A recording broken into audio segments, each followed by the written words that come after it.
Hi, my name's Tony Morrow, and this is Introduction to Project Management. When you work on a project, task, or activity, have you spent a lot of time thinking about the things that you need to get the job done? Computers, desk space, recently vaccines, freezers, and medical staff to support vaccinations? Or for this video series, cameras, microphones, and the physical space to shoot it. Project procurement management is the process of acquiring products, services, or results from outside your project team. You may have heard some of these documents and processes associated with procurement. Purchase orders, memoranda of agreements or MOAs, service level agreements, SLAs, and contracts. It may seem like complicated logistics or supply chain management in large organizations, but it can be as simple as a stapler. In the spirit of this course, we will not dive into the complicated legal and administrative processes and structures that exist in the procurement process. It's important to know that there are various requirements, especially in government procurement, that can be nuanced and vary depending on the parties involved. Typically, a project manager is not authorized to sign legal agreements binding the organization in contractual relationships. Project managers should be familiar with the organization's processes, legal obligations, and penalties, but won't usually be signing agreements. The project procurement process involves agreements that describe the relationship between two parties, a buyer and a seller. These can be agreements for labor in terms of the number of hours or rate of pay, or they could be multi-year contracts for service and support, or for specific products.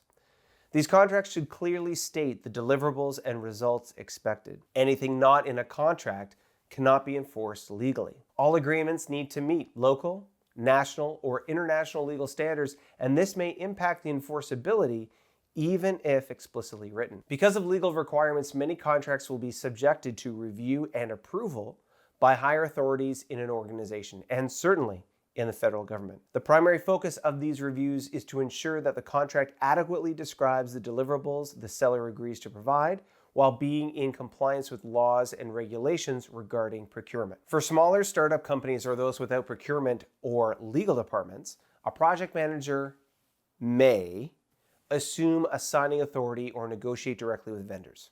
Because each project is unique, this process may be tailored to consider the complexity of the procurement. Is it a single transaction or multiple transactions at different times? Are the parties in different physical locations, different time zones, different countries, or different continents? What is the governance and regulatory environment? What are the local laws around procurement, or national laws, international laws? What are the organization's procurement policies? This is a significant consideration for public servants and government funds. What's the availability of contractors? How many will there be?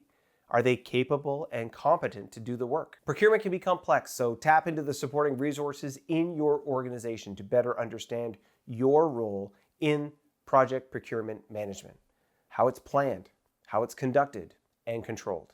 Planned procurement management is the process of documenting project procurement decisions, specifically the approach and identifying potential sellers. This process helps to identify if goods and services from outside the project need to be acquired to meet project goals. To start this process, we will need some inputs: the project charter, documents such as the business case, benefits management plan, project management plan, scope management plan, quality management plan, resource management plan, scope baseline, and project documents. Project documents such as milestone list, project team assignments, requirements documentation, requirements traceability matrix, resource requirements, the risk register, stakeholder register, and of course our BFFs, Fs, and OPAs. OPAs in this case include policies and guidelines as previously mentioned, but also pre-approved seller lists, something frequently used in government and contract types. In general, there are three types of contracts: fixed price contracts, cost reimbursable contracts, and time and material contracts. Fixed price contracts have three types: firm fixed price. This is the most common contract type. The price is set at the beginning and is not going to change unless the scope of the work changes. Fixed price incentive fee. This fixed price model offers incentives based on agreed to metrics, usually tied to cost, time, or quality, these incentives provide a price ceiling, with additional costs becoming the responsibility of the seller. Fixed price with economic price adjustment.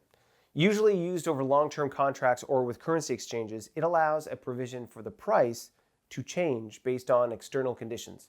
Things like inflation or an increase in the cost of a specific resource or commodity, by example.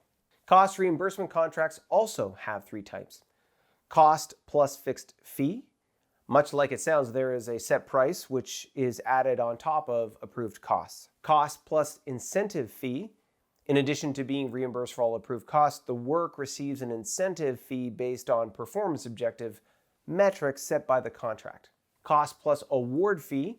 The seller is reimbursed for legitimate or approved costs, with most of the fee based on subjective performance criteria defined in the contract. Time and material contracts, sometimes called time and means, are a hybrid arrangement of fixed price and cost reimbursable contracts, commonly used to augment staff or bring in experts when a detailed statement of work can't be quickly generated. With our documents in hand, we will apply some expert judgment. Perhaps lawyers or those with experience in these kinds of regulations or compliance subjects. Gather and analyze data. This could be an ROI, return on investment, or BCA, benefits cost analysis, or assessment as to whether or not to vertically integrate capabilities, resources, or services, or to outsource. What are the criteria for your decision? Is it the least costly? Basically, can you meet the spec or the requirement for the lowest price? This has traditionally been a model used by the federal government. Qualification only.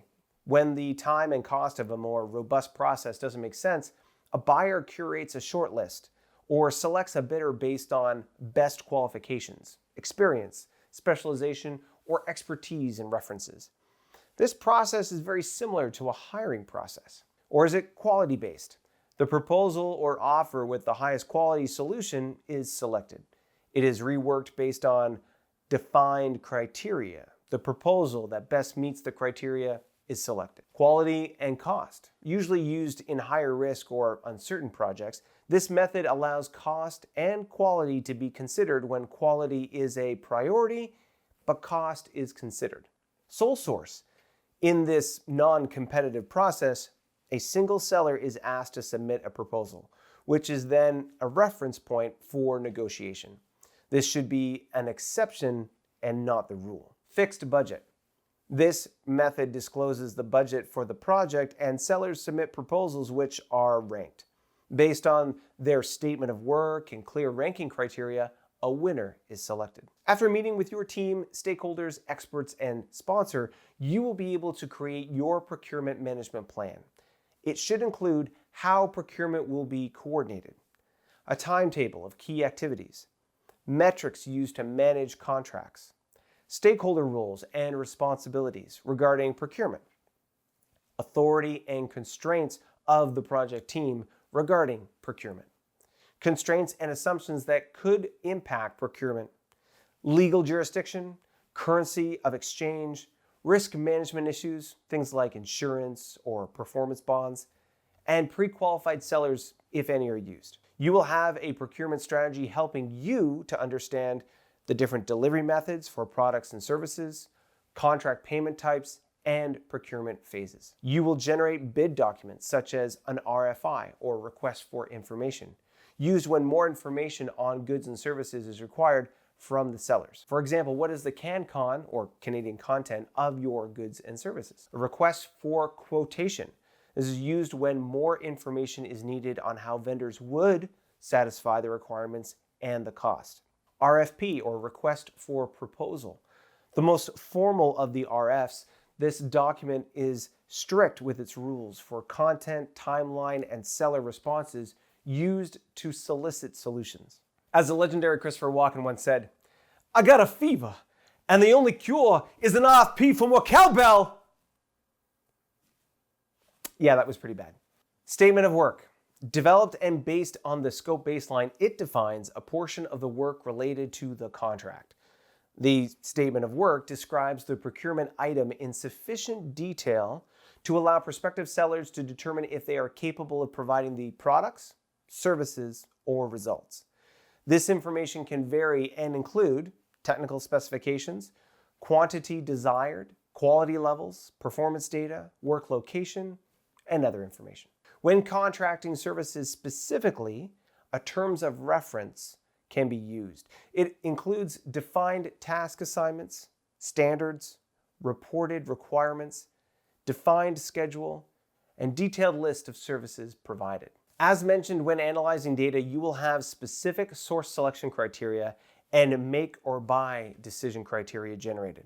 Some of our documents may need to be updated, including lessons learned, milestone list, requirements documentation, requirements traceability matrix, the risk register, stakeholder register, and perhaps updates to the OPAs. In today's episode, we have defined and discussed planned procurement management, contract types, criteria for decisions, requests for information, quotation, and proposals.